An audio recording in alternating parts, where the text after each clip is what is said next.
em Jesus Cristo, ela é também a teologia da esperança. Porque sem a justificação pela fé, nós não teríamos esperança nenhuma. Ou a nossa esperança seria completamente diferente do que é hoje, ou seria uma esperança igual à esperança de qualquer outra pessoa, sem Deus.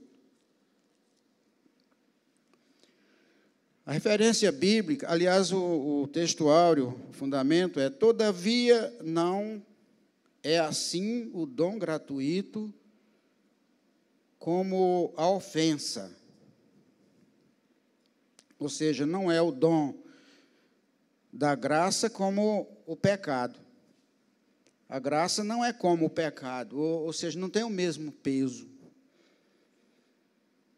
Porque se pela ofensa de um só morreram muitos, muito mais a graça de Deus e o dom pela graça de um só homem, Jesus Cristo, foram abundantes sobre muitos. Ou seja, se o pecado encheu o meu copo, se o pecado encheu esse copo aqui, a graça não só encheu o outro copo, mas encheu o que derramou. Ou seja, a graça é suficiente, mais do que suficiente, para cobrir o pecado. É suficiente, não falta. Ninguém tem que ficar preocupado se essa graça me atinge, se essa graça vem até a mim, se essa graça me alcança, se a graça de Jesus me alcança, se eu sou objeto dela, com toda a minha fraqueza, com toda a minha limitação, com toda a minha maldade, com toda a minha crueldade, com toda a minha desobediência, com todos os meus pecados, essa graça me alcança. Se eu quiser, ela me alcança. Se eu abrir a porta do meu coração, ela me alcança. Se eu clamar, ela chega até a mim. Se eu clamar, eu serei ouvido. Se eu aceitar Jesus, a graça me cobre. Se eu aceitar Jesus como Salvador, se eu confessar Jesus como meu Salvador, a graça vai transbordar em mim. E antes o que eu não vi, eu vou ver. Antes o que eu não tinha, eu vou ter. Antes o que eu não conseguia fazer, que era falar com Deus e Ele me ouvir, agora eu posso falar e Ele pode me ouvir. Porque a graça de Deus, por intermédio de Jesus Cristo, é superabundante. Ela só não alcança quem não quer, quem não está nem aí, quem não busca, quem não bate à porta, quem não procura. Já que Deus me deu o poder de decisão, decidir sobre o meu futuro, o meu destino, Deus me deu quase uma condição de divindade. O homem é um pequeno Deus, porque qualquer pessoa que é capaz de determinar o seu destino, ele é um pequeno Deus. E essa deidade, às vezes, atrapalha o homem, tornando-o autossuficiente.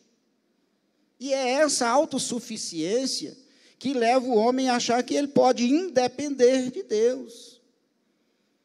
E aí está aí o seu problema, porque Deus quer que você seja independente, que eu seja dependente dele, mas eu quero ser independente dele.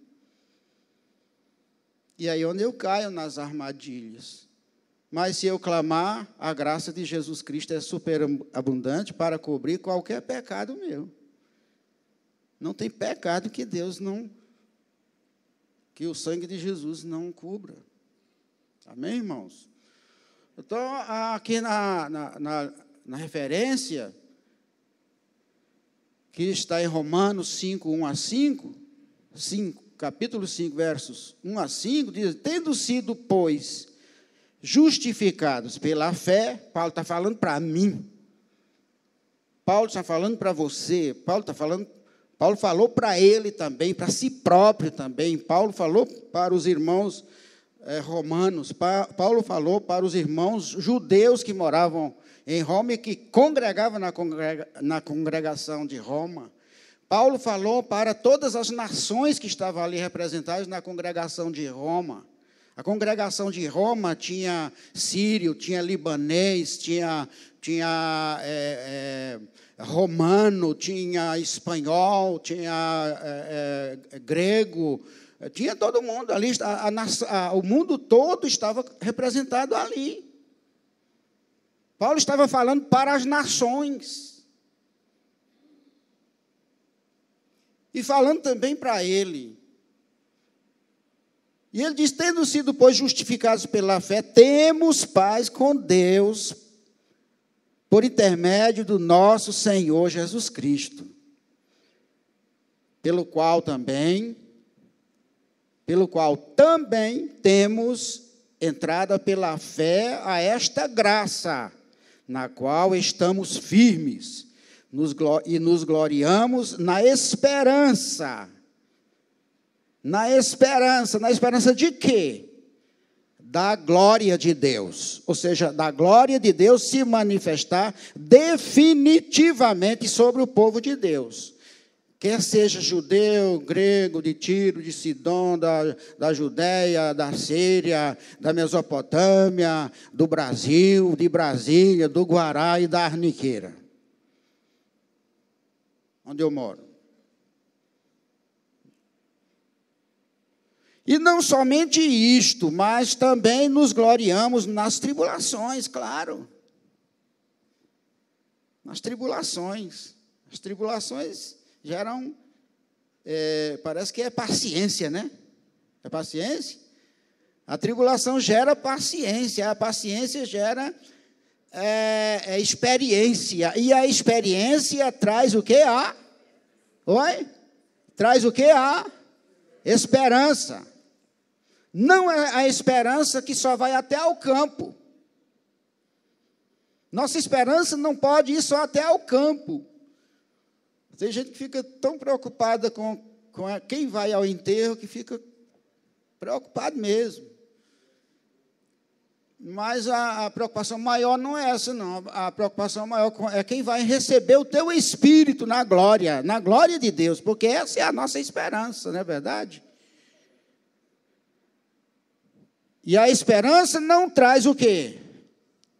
E essa esperança não traz o quê? Confusão. Porquanto o amor de Deus está derramado em nossos corações pelo Espírito Santo que nos foi dado.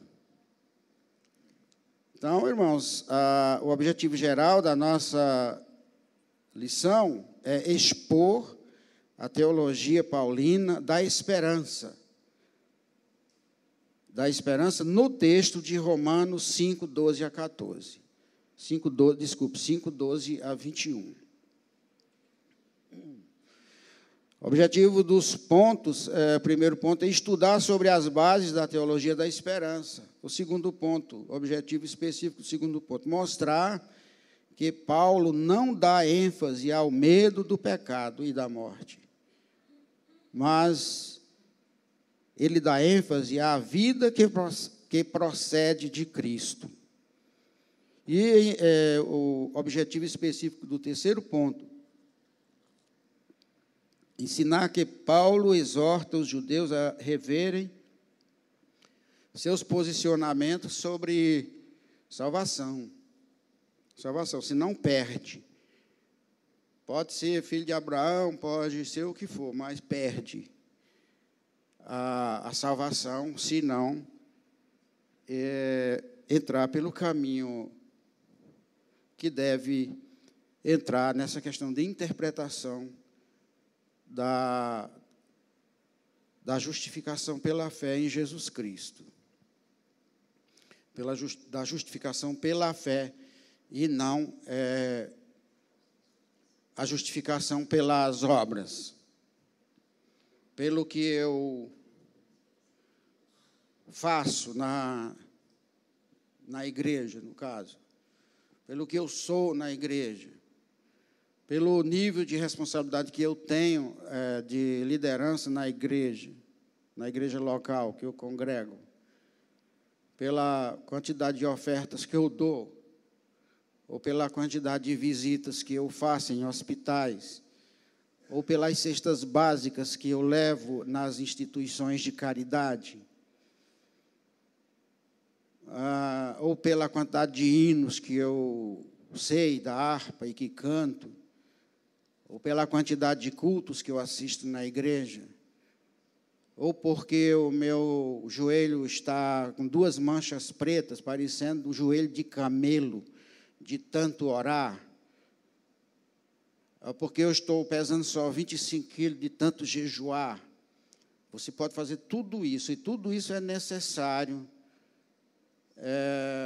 aos crentes, para manter a sua temperatura, o seu termômetro espiritual é em alta, 38 graus, 40 graus, não sei. Lá tem um hino que fala 1000 graus de unção. Agora, se você tiver 1000 graus de unção, você está virando pipoca mesmo, né? Na chapa. Está queimando mesmo. Então, eu acho que é uma temperatura de 38 graus, levando em consideração a temperatura, você já está bem quentinho na sua vida espiritual. Mas nada disso é para a salvação, meus amados irmãos.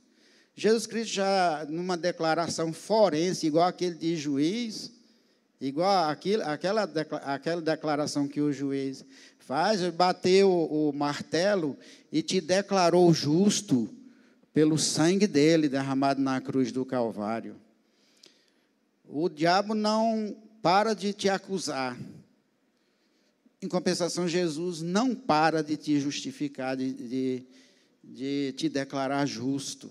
Toda vez que o diabo acusa, Jesus Cristo, eu já justifiquei, por que você está insistindo? Mas não pode, é fácil demais, assim é fácil. O diabo tem esses argumentos, assim é fácil. Peca, depois vai para a igreja, bota uma Bíblia debaixo do braço e diz que está salvo. Você pode ver que a coisa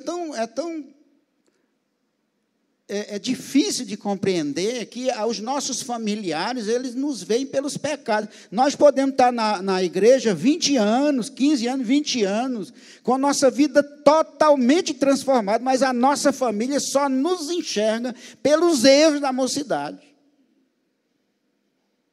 Eles não enxergam, o mundo não enxerga a nova criatura, é difícil demais. O ex-gay sofre demais. A ex-prostituta sofre demais. O ex-homicida sofre, não sei se tem ex-homicida, mas o que já foi homicida sofre demais, porque o mundo enxerga aquilo ali. Mas você tem que ter a fé, e eu tenho que ter a fé, que Jesus Cristo não me enxerga mais como homicida, nem como adúltero, nem como idólatra, nem como ladrão do passado, nem como qualquer coisa que seja do passado. Aquilo tudo ficou para trás. E Jesus Cristo veio em você, veio em mim, uma nova criatura. Uma nova pessoa. Uma nova vestimenta em você. Jesus te vê vestido de branco. Jesus vê a glória de Deus em você. Mas você também precisa se ver assim. Eu preciso me ver assim.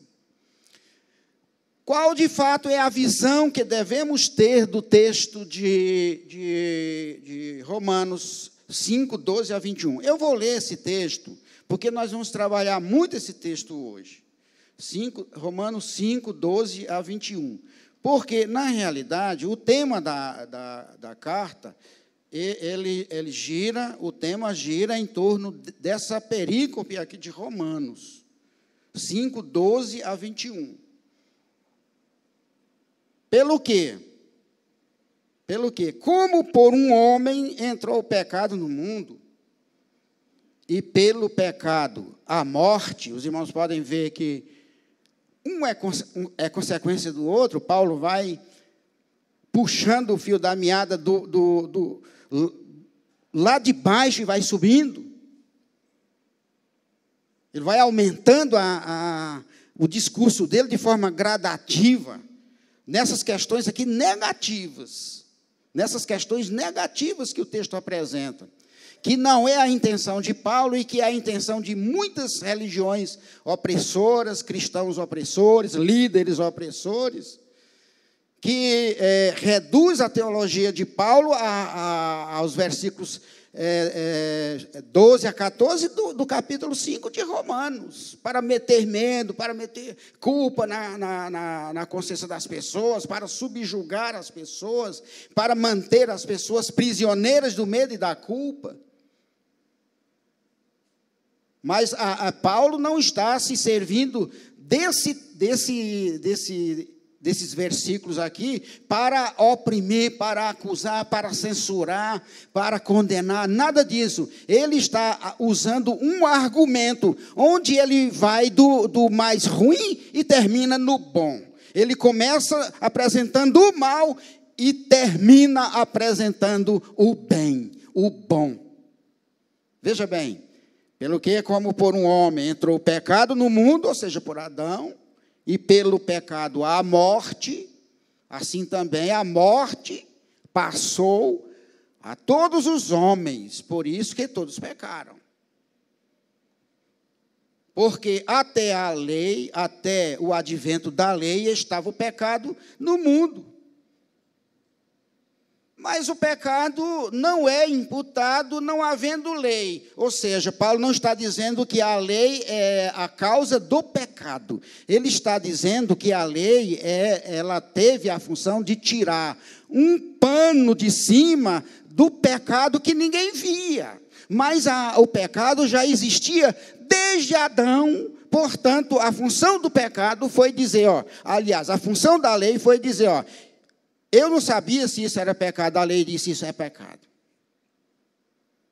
Eu não sabia que aquilo é pecado ou não, a lei diz é pecado. Eu não sabia que adorar outros deuses era pecado, a lei diz é um pecado grave. Eu não sabia que cobiçar, somente cobiçar, sem realizar o fato, sem praticar o fato, tornar a cobiça que está na minha mente em um fato, se era pecado. A lei diz, é pecado. Então a lei serviu para revelar o pecado que já existia, que estava encoberto. Ela não criou pecado. A lei não gera pecado. A lei do Senhor é perfeita e refrigera a alma. Como é que é pecado? Não é verdade? Então, porque mas o pecado não é imputado não havendo lei, claro. Se não tivesse nenhuma placa dizendo velocidade 40, velocidade 70, pare, faixa de pedestre, limite de velocidade 60, eu poderia andar sem? Poderia estar cometendo uma série de infrações, colocando a vida das pessoas em risco, a minha vida em risco, mas não tem as placas de sinalização. Quem era que poderia me acusar de que estava com excesso de velocidade? Ninguém, mas é a lei que revela que eu estou cometendo excessos, não é verdade? No entanto, a morte reinou desde Adão até Moisés. Reinou, né? A morte reinou desde Adão até Moisés, até sobre aqueles que não pecaram, à semelhança da transgressão de Adão. o qual é a figura daquele que havia de vir. Muito bem. Até aí, Paulo está apresentando um quadro sombrio, um quadro trágico para a humanidade. Até o versículo 14, na realidade, todos estão condenados. Todos estão sujeitos ao juízo de Deus. Ninguém escapa dessa situação aqui. Ninguém escapa de ser filho de Adão, ninguém escapa de ser escravo do pecado, ninguém escapa de morrer porque pecou. Ninguém escapa dos itens da lei, porque a lei me diz que eu sou transgressor. E quem disse que eu sou transgressor me conhece. Conhece o meu deitar, conhece o meu levantar, conhece o que eu penso. Ele já me conhecia pelo meu nome antes que eu fosse formado. Até o versículo 14, está todo mundo fadado aí à condenação. Então, qual de fato é a visão que devemos ter do texto de Romanos 5, 12 a 21? De modo geral, o texto nos diz que da forma como o pecado se universalizou, ou seja, ele começou com o casal, e depois foi se alastrando, e depois ele violentou a natureza humana, modificou a natureza humana, enlameou a natureza humana.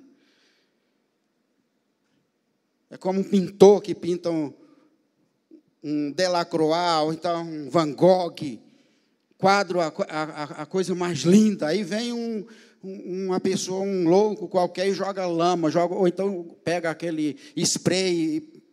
Foi assim que Deus nos fez. Deus nos fez uma obra perfeita, o diabo veio com spray e deformou o quadro, deformou a alma. O pecado deformou a natureza. Deformou. Nós fomos criados para a glória de Deus, mas o homem sem Deus hoje é instrumento de Satanás. Para pecar e para desafiar a Deus e para fazer as coisas que contrariam Deus. O homem carnal, o homem natural, ele parece que tem uma compulsão para desafiar Deus. Tem uma novelinha, uma novela chamada Jesus, na Record.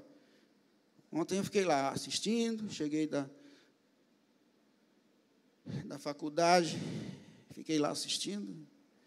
Aí toda hora, quando uma pessoa quer ouvir Jesus, aparece uma figura lá, que triste daquele caboclo, né? Na novela fazia o papel do diabo, né?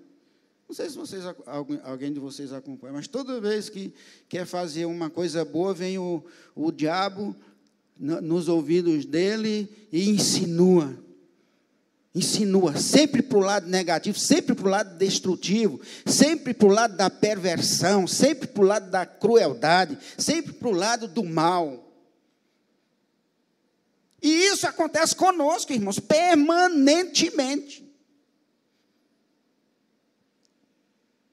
Quando a gente passa no trânsito, que o cara dá o dedo para a gente, o demôniozinho que está no ombro, não sei se é esquerdo, acho que é no esquerdo. Ele diz assim, dá o dedo para ele também. Xinga ele também. Não ultrapassa ele e fecha ele. Fecha ele também. Desculpe, meu pastor, essa grosseria minha, negócio de dar o dedo aqui. Xinga ele também.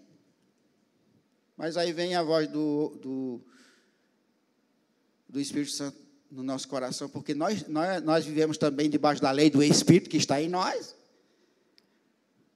Isso não é procedimento, aquela outra voz, né, a voz mansa e suave, isso não é procedimento correto. Aí a gente, se tem o temor de Deus, não vou fazer isto.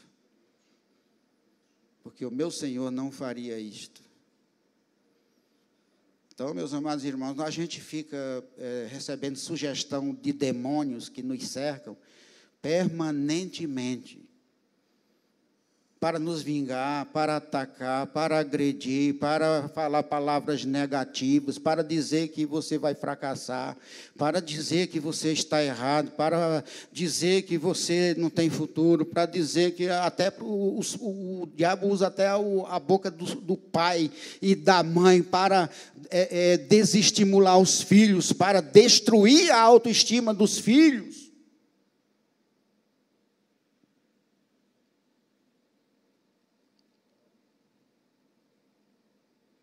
De modo geral, o texto nos diz que, da forma como o pecado se universalizou por intermédio de Adão, da mesma forma a vida vem por meio do Senhor Jesus Cristo para anular o quê? A morte. Para anular a morte. E que morte é essa? A morte eterna. E a garantia de que nós venceremos a morte, e que nós vencemos a morte, é que Jesus Cristo ressuscitou. Porque se Jesus Cristo não ressuscitou, não haveria garantia, nem prova nenhuma que alguém iria ressuscitar. Mas Jesus Cristo, como a primícia daqueles que ressuscitaram, que se levantaram dos mortos, é a garantia que Misael vai ressuscitar no arrebatamento da igreja, que você vai ressuscitar, e que você não vai enfrentar a morte, porque, irmão, ressuscitou ali no arrebatamento, aí você pode dar o grito da vitória, viu, pastor Antônio? Quando o Senhor ressuscitar no arrebatamento da igreja, você pode dar o grito de vitória eterna sobre a morte, você pode dizer, como diz o versículo, ó morte, onde estão os teus aguilhões? Aguilhões, né? Se não me engano. E Paulo diz aos 1 Coríntios, capítulo 15, versículo 22. Ele diz assim, porque assim como todos morrem em Adão, assim também todos serão vivificados em Cristo. Vivificados em Cristo, ou seja, receberão vida em Cristo, a mesma vida que Cristo tem. A mesma vida que Cristo tem, a vida eterna. Então, nós vemos no ponto 1 as bases da teologia da graça, a base da teologia da graça, ou as bases. Em primeiro lugar, a teologia da graça é uma teologia sem dogmatismo e convencionalismo. Essas duas palavras. Eu explico para os irmãos, se tem alguém aqui que não sabe, mas eu acho que todos os irmãos sabem o que é dogmatismo. Dogmatismo é uma forma de interpretar a Bíblia,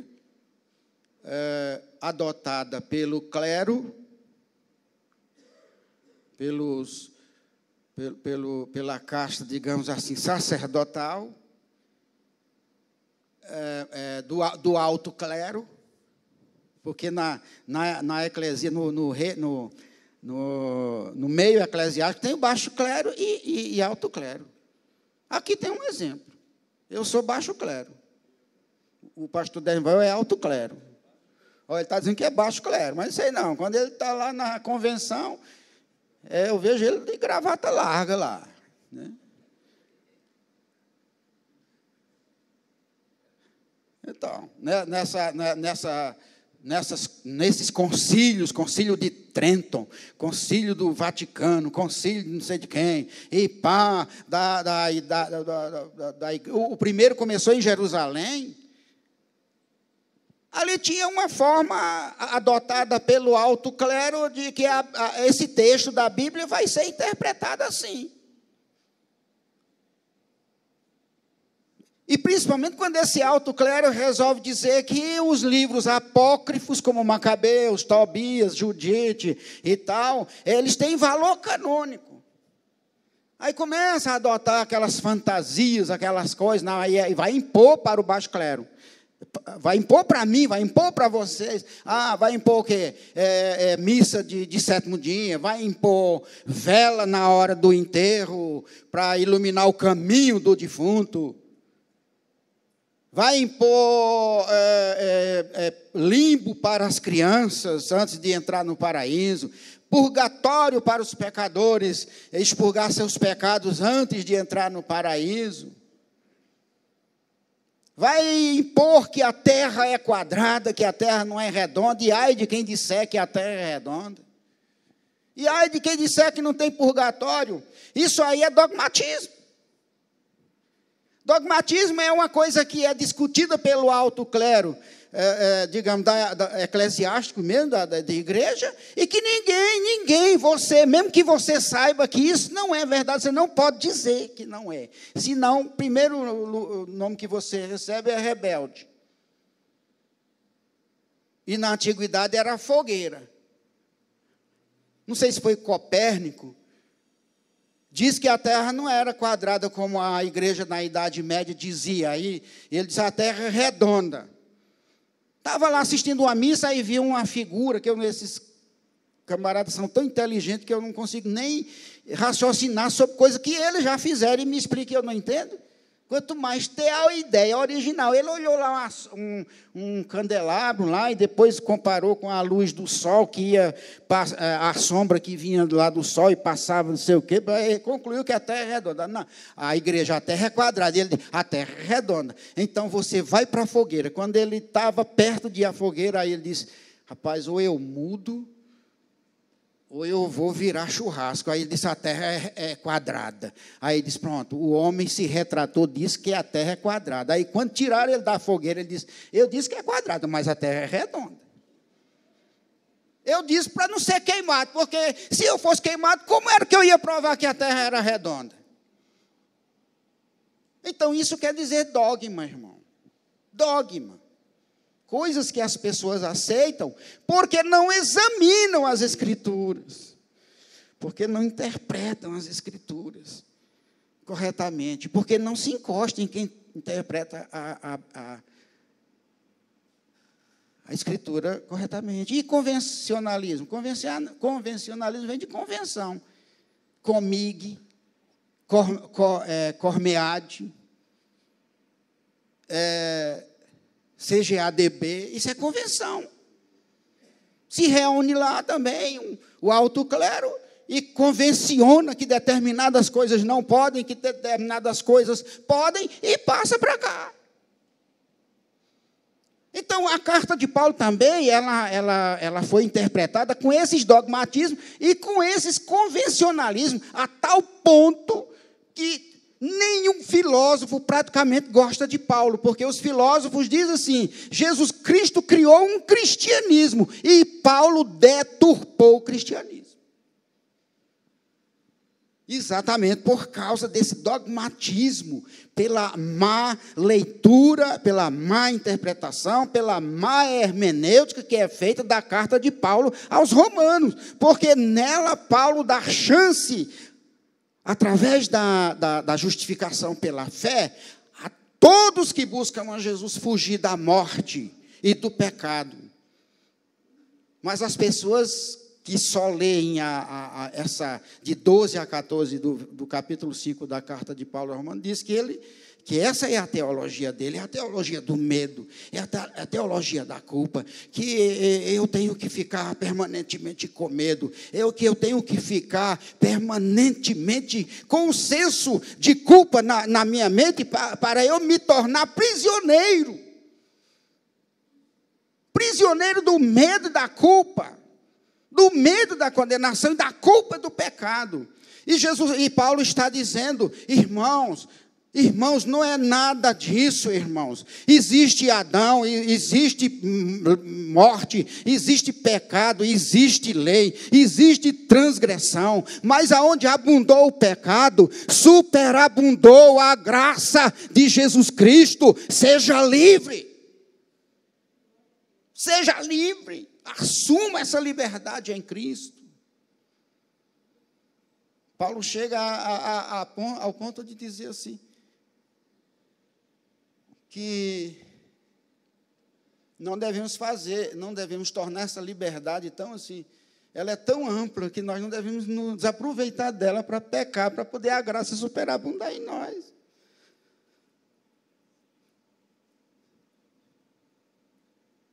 Porque ela é ampla. De tão ampla que ela cria também, se não houver cuidado, uma classe de pessoas que não está muito preocupada com o pecado, também não.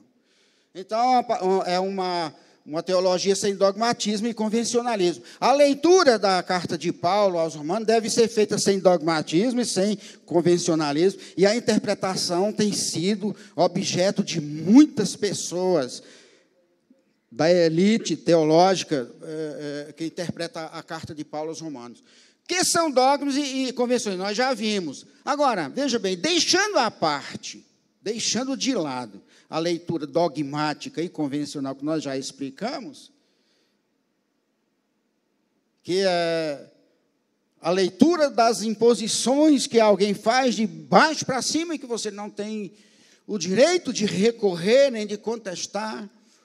Ora, irmãos, eu vou dizer a coisa aqui que eu já disse não sei quantas vezes para vocês.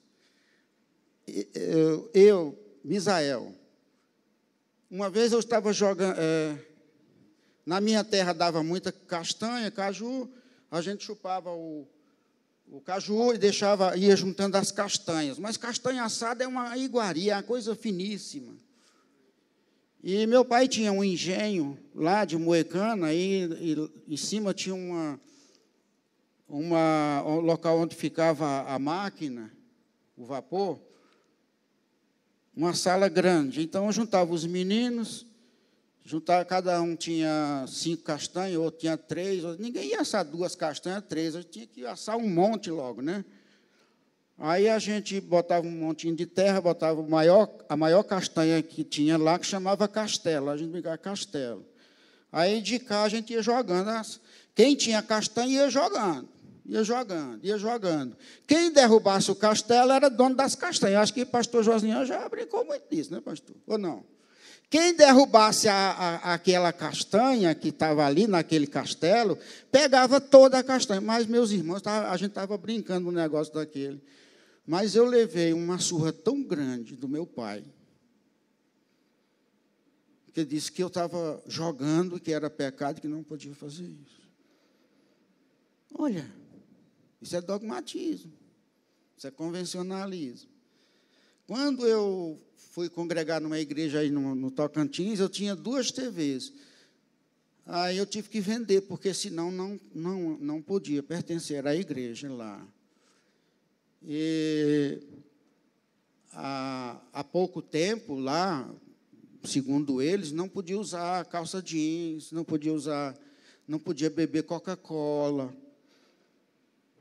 Até há pouco tempo, ali na década de 60, muitos lugares aí, Goiás, Tocantins, Nordeste, não podia beber Coca-Cola, usar um tecido chamado Volta ao Mundo. Tinha um tecido chamado Volta ao Mundo, que ele não amarrotava, ele era de tergalizado. Não podia. O relógio, eu tive que vender um relógio que meu pai me deu, que ele não sabia ainda, chamado Mondaine. Eu tive que vender. Para os irmãos verem que isso não é teologia, isso é opressão, isso é colocar carga nos mais fracos, cargas que muitas vezes eles não podem carregar. Isso não é bíblico. Minha esposa tinha um cabelo liso, cabelo de índio, comprou um diadema, esse que a mulher usa aí, não estou vendo ninguém aqui, botou aqui, aí a pastora, no meio de todo mundo, pegou ela, o diadema, tirou da cabeça dela, quebrou e disse que não era para usar aqui, diadema estava em Apocalipse, quem usava era a besta, fera. Isso é opressão. Deixou a minha mulher traumatizada, que até hoje ela não bota um diadema na cabeça.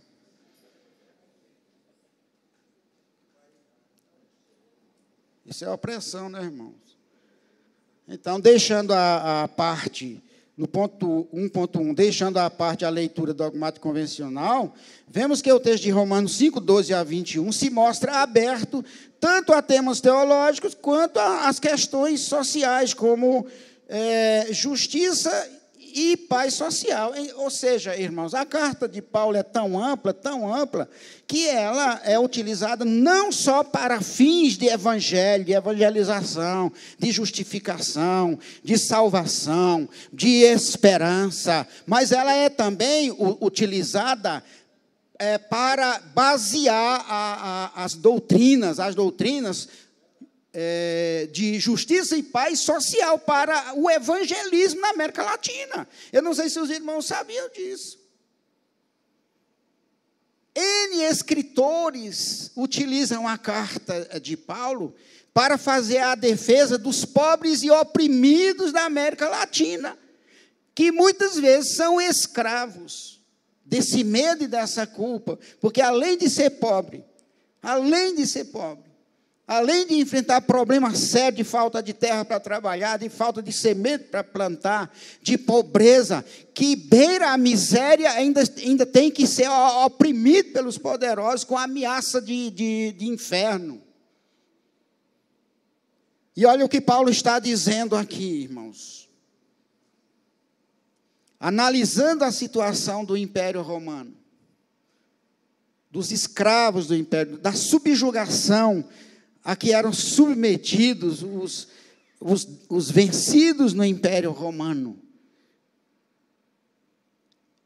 O que Paulo está falando aqui a respeito da retenção da verdade, da fé e da justificação em Jesus Cristo, a retenção dessa verdade para fins de dominação do povo através do medo e da culpa.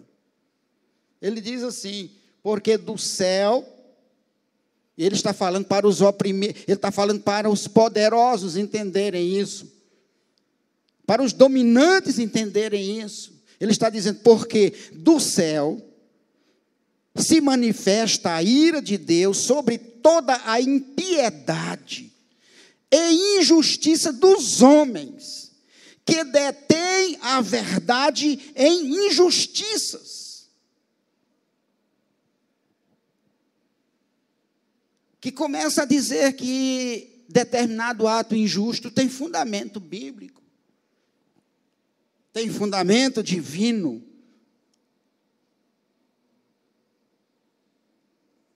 É o que está escrito em Romanos 1:18. 1.2, a riqueza de temas teológicos de Romanos 5:12 a 21. Em Romanos 5:12 a 21 estão praticamente todos os temas recorrentes do cristianismo.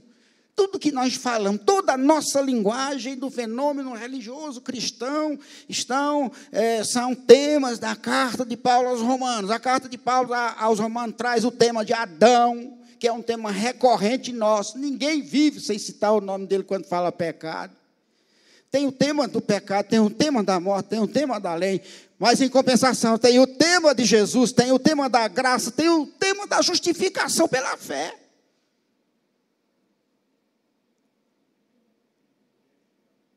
Paulo está dizendo que a graça, a gente gosta de definir a graça como um favor imerecido de Deus.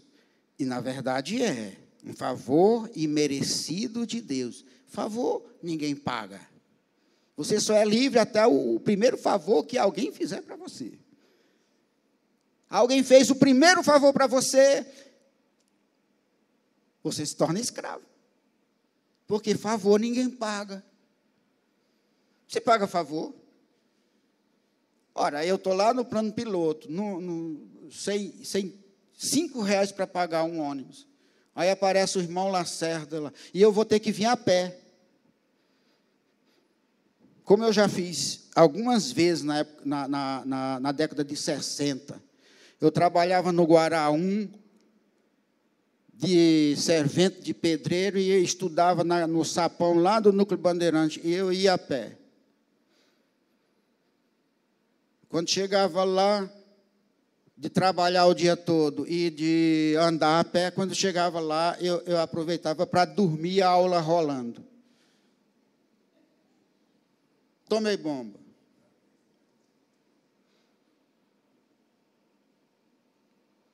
Aí, de repente, eu estou lá num lugar qualquer aí, sem ninguém conhecido, sem o dinheiro da passagem, para a Arniqueira. Aí aparece o irmão Lacerda. Para onde é que você vai, meu irmão? Eu vou lá para a Arniqueira, irmão Lacerda, mas estou sem dinheiro, estou sem nem um centavo aqui. Não, que é isso, meu irmão? Está aqui os R$5. R$5 para o senhor ir. Aí eu digo para os irmãos, adianta eu dar churrasco para o irmão Lacerda, pagar passagem para o irmão Lacerda, comprar uma camisa para ele, comprar um terno para ele. Eu pago esse favor que ele me fez? Nunca! Assim, irmãos, ninguém é capaz de pagar o favor que Deus nos fez, que é nos livrar da morte e da condenação eterna, por meio de Jesus Cristo, que Ele sacrificou. Se você morrer, se você se entregar a todos, se você entregar seus bens e tudo, não resolve. Agora, eu costumo ir além na interpretação, na definição de graça. Não é só um favor que Deus nos deu, é um presente que Deus nos deu. Um presente que é um pacotão, é um pacote. Um pacotão de presente. E nesse pacote vem Jesus Cristo, vem a graça que é Jesus Cristo, vem salvação, vem o amor de Deus, vem a justiça de Deus, vem a absolvição dos nossos pecados, vem a reconciliação com Deus, que é através dessa reconciliação que nós podemos nos ajoelhar e abrir um canal de comunicação direto entre eu e Deus, sem precisar do padre ou do papa. Quantos aqui já vieram pedir permissão ao apóstolo Denival para falar com Deus? Ou quantos chegaram para ele, pastor, abre um canal aí, fala com Deus que eu estou assim, precisando disso e disso. Já veio alguém?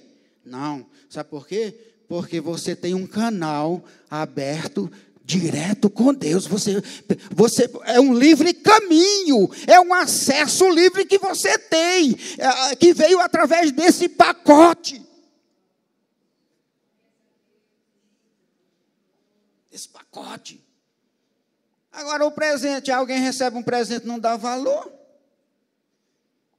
Chuta, o mundo chuta esse pacote, o mundo matou Jesus Cristo, o mundo desprezou esse presente, o mundo despreza a justiça de Deus, o mundo despreza o amor de Deus, o mundo despreza a graça de Deus, o mundo prefere o São Cipriano do que Jesus Cristo e quer o quê? Mas a todos quanto receberam, deu-lhes o poder de serem feitos filhos de Deus. E você se alegra nessa graça. Você se alegra nessa graça, porque o mundo não valoriza essa graça.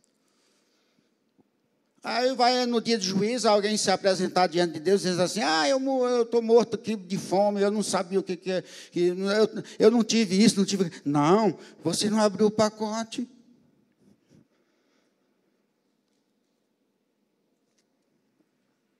Eu preciso valorizar esse presente que Deus me deu. Paulo anuncia o presente que Deus dá à humanidade, ao dissertar sobre pecado, morte, lei, iniquidade, miséria e culpa, em Romanos 5, 12 a 14. Paulo não acusa e nem provoca seu público-alvo, nem condena ninguém, nem censura ninguém. Ele apenas apresenta a doença. É igual o médico, apresenta a doença, dá o diagnóstico. Você está com isso. Você, quando o médico fala isso, você diz, pronto, eu já vou sair daqui no caixão. Meu Deus, eu vou sair daqui. Eu não sabia que eu estava só o aro. Eu não sabia que eu estava só o arame. Você quase que se adianta ao médico e diz, e aí, doutor, e tem jeito? O doutor disse, meu filho, é coisa simples, eu vou passar aqui um remédio, você vai ficar bonzinho. Aí vocês, graças a Deus. Então Paulo apresentou essa doença, morte, pecado, Adão, filho de Adão, iniquidade. Mas logo a seguir ele diz, mas Jesus Cristo. Paulo apresenta a doença e apresenta a cura, solução para a cura. Paulo não acusa nem provoca seu público, ele apenas adverte. Os versículos de Romanos 5, 12 a 14 são a forma de Paulo introduzir o verdadeiro sentido da sua teologia, isto é, presentear a humanidade com o conhecimento, né, irmãos? Paulo não presenteou a humanidade com a graça, ele presenteou a humanidade com o conhecimento da graça. Porque não adianta alguém falar de uma comida exótica lá da Macedônia, igual uma colega minha foi passear lá na Macedônia, aí falou de uma comida exótica, mas ela estava falando uma coisa que, nem para mim, não tem sentido nenhum. Agora, quando alguém fala numa rabada cozinhada com espinafre na panela de pressão, eu não preciso ver a rabada e nem comer a rabada, eu já sinto o sabor dela aqui, não é, pastor Daniel Paulo? Eu já sinto o sabor dela porque eu conheço, não adianta me falar de uma coisa que eu não conheço. Ela existe, mas eu não conheço, não tem sentido para mim. Então, Paulo, irmãos, ele sabia que existia a graça, mas os judeus, os gentios, o povo, a humanidade não sabia.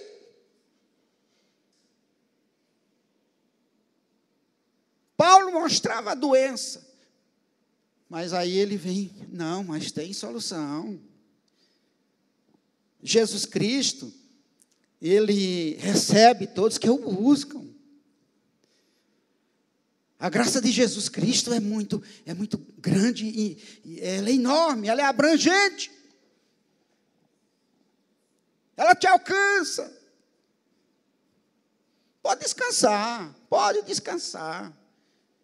Agora basta você estar com o chefe. Basta você estar com Jesus. Em Jesus e Jesus em você. E as coisas vão se realizar. Não é em passe de mágica que Jesus não é mágico.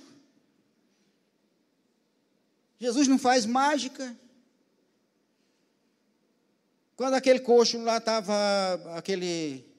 estava na porta formosa de Jerusalém, a Bíblia diz que Pedro e João saíram para orar, a hora nona, que é mais ou menos 3 horas da tarde. Aí se aproximaram lá, tinha um coxo pedindo esmola.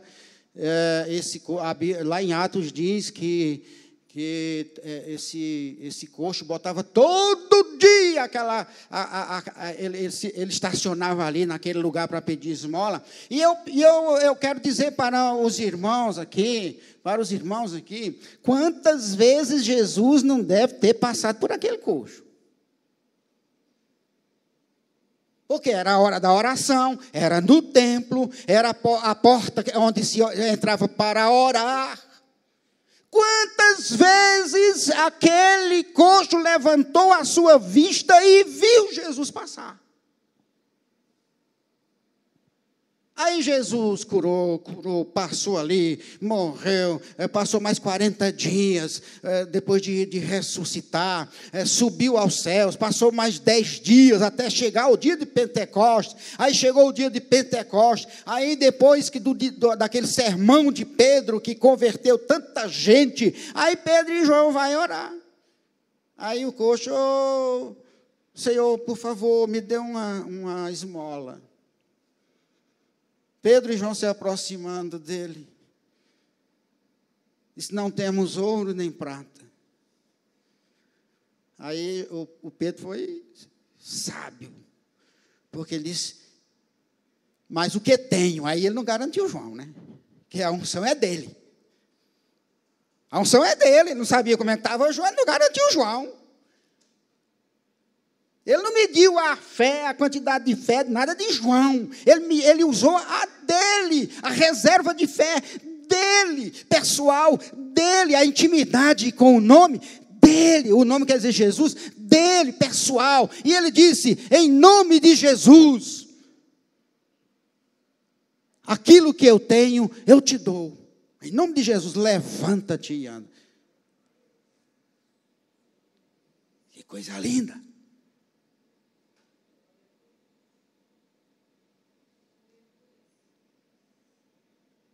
E Paulo está, através disso, não presenteando a humanidade com aquele poder que existe no nome de Jesus Cristo, de expulsar demônios, de curar enfermos, de salvar, de libertar, e principalmente de salvar do pecado. Mas ele está dando um presente, o presente do conhecimento. Eu não tinha certeza, eu não tinha conhecimento de que havia jeito para mim, pobre, miserável, pecador. Achei que para ser ouvido por Deus, para chegar lá até Deus, tinha que circuncidar, tinha que guardar sábado, tinha que guardar a lei, tinha que ser prosélito. Eu acho que a palavra certa é prosélito, né? Aquelas pessoas que são convertidas ao judaísmo, que eu tinha que me converter ao judaísmo, fazer um curso para ser judeu, para entrar na religião judaica, que é o que tem que ser feito, um curso de 3 anos e meio, para ver se é aprovado. E Jesus Cristo está simplesmente dizendo para você, para mim, vinde a mim todos vós que estáis cansados e oprimidos, e eu vos aliviarei. Paulo disse, não é preciso nada disso. Já existe um plano de liberdade para você, e ele foi traçado no princípio que ninguém sabe. E esse plano já foi executado. E como foi executado? Através de Jesus Cristo. Tem jeito para a tua vida, Misael. Você pode tirar a sua cara do rumo do inferno e botar a cara do rumo do céu, que tem jeito para você. Tem jeito para você. Que presente maravilhoso é o presente do conhecimento. Presentear a humanidade com o conhecimento da graça da justificação em Cristo Jesus, que é o que Paulo diz aqui, a partir do versículo 15. Olha o conectivo que ele usa. O conectivo é um recurso de português para contrapor um argumento. Você vai num argumento negativo, faz o auditório chorar, berrar, gemer, achando que está todo mundo perdido. Aí ele usa um conectivo e diz assim, mas... Aí é nesse mais que ele começa a desenvolver agora a teologia inversa, o discurso inverso, a retórica inversa, de forma que no princípio do sermão você estava condenado, mas no fim você está salvo.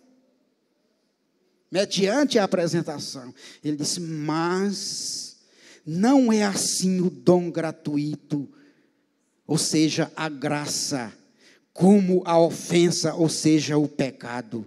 Porque se pela ofensa de um morreram muitos, muito mais a graça de Deus e o dom pela graça que é de um só homem, Jesus Cristo, abundou sobre muitos. E não foi assim o dom como a ofensa, porque um só que pecou, por um só que pecou, porque o juízo veio de uma só ofensa, na verdade, para condenação, mas o dom gratuito veio de muitas ofensas para justificação, porque se pela ofensa de um só a morte reinou por esse, muito mais os que recebem a abundância da graça e do dom da justiça reinarão em vida por um só, Jesus Cristo. Vê como é que ele começou? Ele começou o ruim, apresentando o ruim. Você está assim, igual médico, né? Pois assim como por uma só ofensa veio o juízo sobre todos os homens para condenação, assim também por um só ato de justiça, por um só ato de justiça, que é o decreto da justificação, onde Jesus Cristo te declara justo, não num movimento processual, mas num movimento de decreto ou declaratório. Ele diz assim, por um só ato de justiça veio a graça sobre todos os homens para justificação de vida. Porque, como pela desobediência de um só homem, muitos foram feitos pecadores, assim, pela obediência de um só, ou seja, Jesus Cristo, muitos serão feitos justos. Veio, porém, a lei para que a ofensa abundasse, mas onde o pecado abundou, superabundou a graça, para que, assim como o pecado reinou na morte, também a graça reine pela justiça para a vida eterna, por Jesus Cristo, nosso Senhor. Quantos podem glorificar o nome do Senhor e agradecer a Deus por esse presente? É motivo de você agora não sair como fracassado depois da escola dominical, por aquela porta choramingando e resmungando e nada. Você vai descer por aquela rampa ali, dizendo assim, graças te dou, Senhor. Graças te dou pelo grande presente que tu me deste, e eu estou alegre por este presente. Ou você recebe um presente e fica triste diante de quem te deu o presente. Terminando já, uma teologia sem ênfase para o pecado e a morte, como nós já vimos, um novo horizonte para o mundo, né? Um novo horizonte é esperança. A argumentação